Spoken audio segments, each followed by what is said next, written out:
Hey there, internet. It's me, Ann.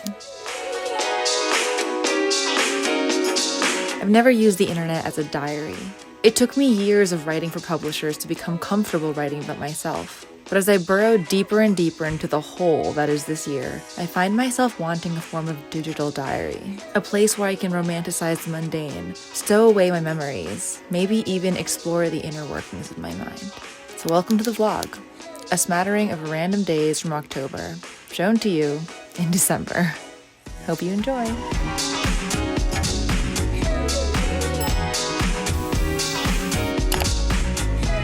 So I'm getting a tattoo today. I'm pretty excited about it. I've been working with the artist. Her name is Gabrielle. Hello. And I have to leave in 10 minutes, so I need to hurry this up. I'm gonna be wearing a mask. I got a COVID test before and sent it to her. That's like part of her policy, which is, I think, really great. And because I'm wearing a mask, I'm not really gonna put any face makeup on, but I do like to put on a little bit of like a glow enhancing primer. This time it's Future Dew, but sometimes I use Glow Screen Super Goop. So I've been working with the artist, Gabrielle, and I've been admiring her work for quite some time now, and I finally saw that her books were open. She doesn't want to do the same tattoo twice, which I totally understand. So we'll be kind of going back and forth on different designs. She sent me some back, I gave her some notes, stick and poke. And I really like the look of stick and poke because I think it has a really beautiful hand-drawn feel. Like this one on my arm, this mangosteen. Not gonna lie, I'm a little nervous about this tattoo just because it's gonna be the biggest one that I have. I think it's gonna be like 3 to 4 inches. And I think my mangosteen is like 3 inches. So I'm a little nervous about that, but I think it'll be okay.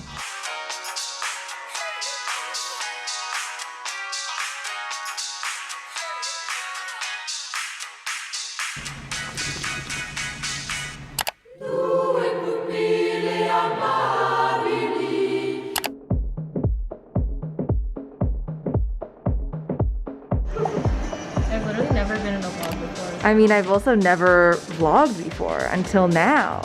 Yeah, I'm very excited.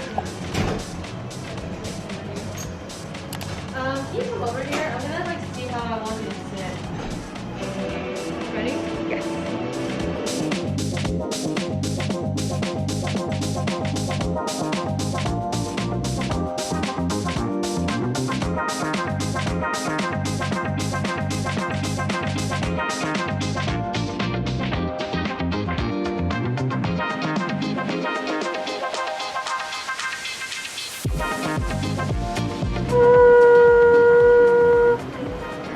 She's done! Is it the best thing you've ever made? Fuck yeah. Love this cat, love this girl. Hi! Hi! Hi, little sweetie. Hey! Oh. Dude, that cat's not fixed. Those are balls. Zooming. See my tattoo? I'm zooming. Zoom in on her paws.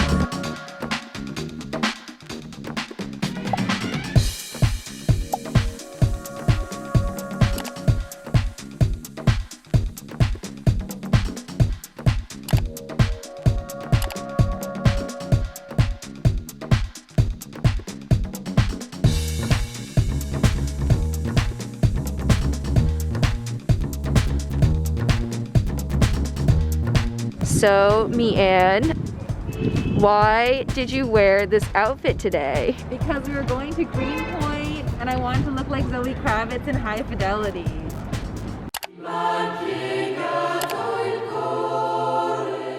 Okay, so I forgot to vlog after I got my tattoo, so I wanted to do a little bit of like a check-in. And it's healing up really nicely. I'm gonna take the second skin off today, I think. And it's looking really cute.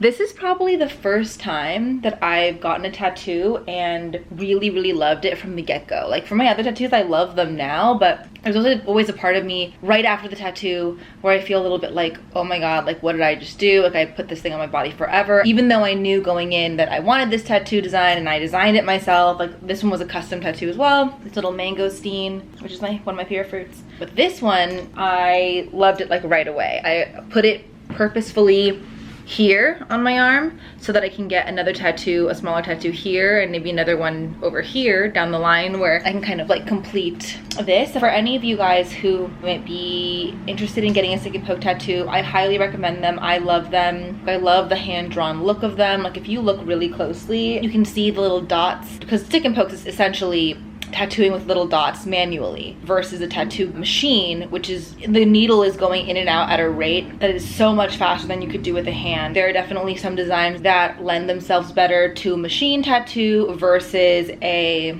stick and poke technique, but I like that stick and poke artists tend to really play with dots in a way that makes your tattoo look light and airy, because they play with things like negative space. So the line will be dotted and not maybe be a continuous line. The mind will say that that's a line that makes sense. It lends the tattoo this kind of whimsical nature, and I think that Gabby's tattoos, they fit really well with that method. If you want to know more about like tattoo and the tattoo process, I made a video for Laura actually. I piloted a series that I'll put in the description bar that like kind of breaks down like what's happening when you get a tattoo, like what does blowout mean. One thing really important for tattoos that you must do, well you don't have to, but I think you should, is put sunscreen on them. If you're gonna be out and it's gonna be sunny, you should put sunscreen on your tattoos, because the sun will lead to them fading, discoloration. You're spending so much, it's a piece of artwork on your body, you should keep it in pristine condition. I'm not always the best at that, but I'm trying really hard to. Okay, I just took the second skin off of my tattoo for the first time. Got some Aquaphor that I took when I went to the dermatologist last time, and I'm gonna slather her and keep slathering her for like 2 more weeks.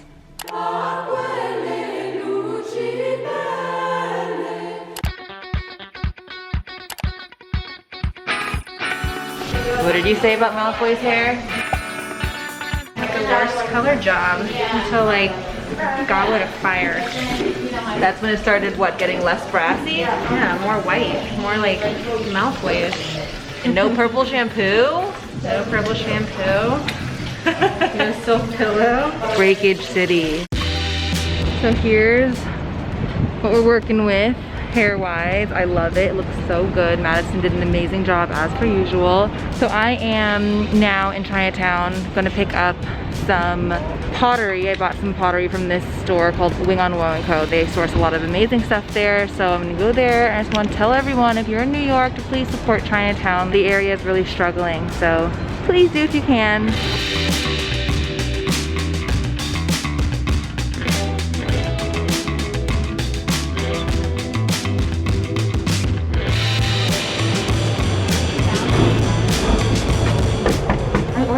For Chan, it's a pot and a saucer. Thank you so much. Thank you. Go and get some food at Kopitiam, which is a restaurant here in New York that has, in my opinion, the most authentic like Singaporean, Malaysian kind of food. My family on my mom's side, they're from Singapore, I spent every summer there growing up in Singapore, so it's very comforting and I want that right now.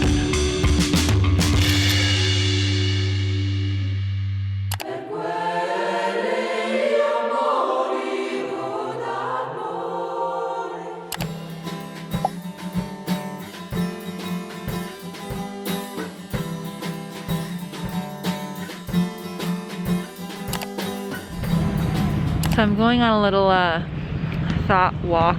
Now it's starting to get a little like cold in New York. It's getting a little crispy. I'm a hoodie on.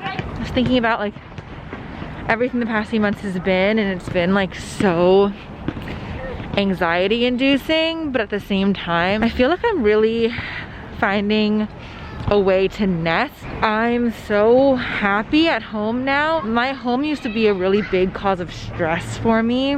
I would come home and it'd be messy and it would throw me into like basically a temper tantrum. I'd have to clean everything, and like I've never been so at peace with my home and in love with my home, to the sense that I love it when it's dirty. I love it when it's chaotic. I love it when the dish is piling up in the sink, and like we've done a lot of home improvement projects and it's looking a lot better, but I think it's becoming like very much a nest and like a haven for me. And the same can be said about New York. I think it wasn't until quarantine happened that I really considered myself a New Yorker. Like, I've been here for 8 years now. I came here for college, and I always thought like, oh, maybe I'd move back to California, maybe I'll do this, maybe I'll do that. But like now I really feel like when I think about my hometown in California, I don't think about it in the context of that's my home. I really think of New York as my home base, and I think that was a really big, I mean, it was just a small but mighty thought that like kind of entered my subconscious during quarantine, and really feels like it has weight now.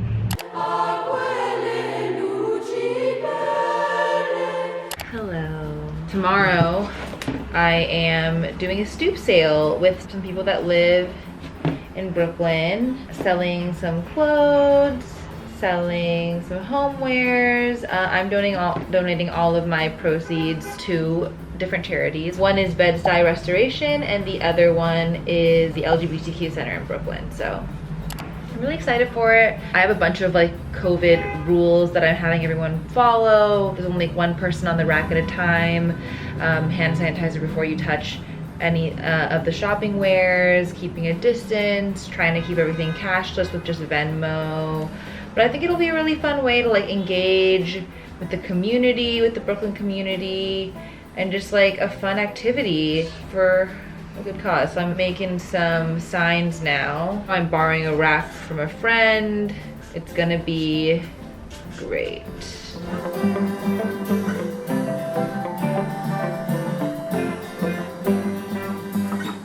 I'll see you there.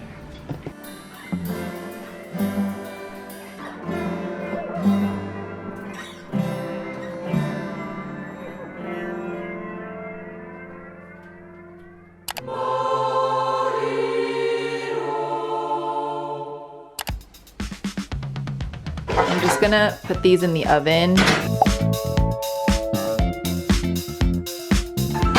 to reheat them, broil style. I'm gonna cut up a little more tomato and a little more onion to supplement this. Oh man, Boots, did you get booted out? Wanna say hi. Collin just was in a meeting and he booted her out of the room because she was being loud. She wants her snack.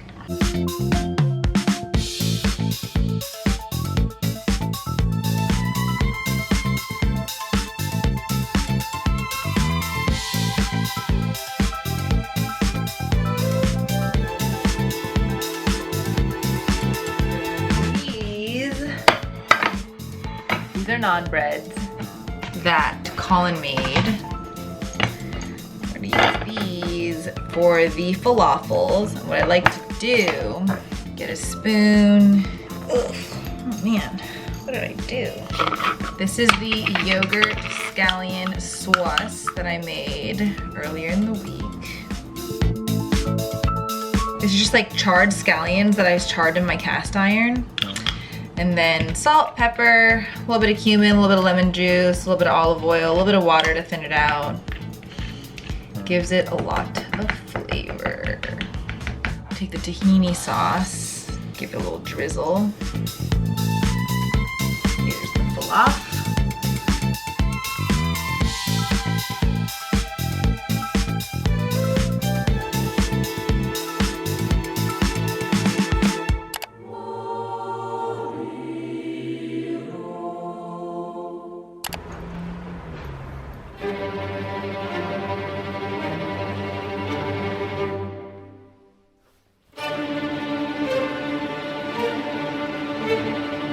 Alright, I had to jump off for a call, but I'm going to finish the rest of this now.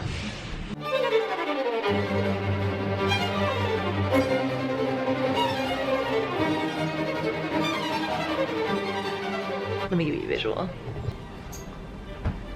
Here it is. I think it really like grounds the space. This is kind of like our makeshift dining room.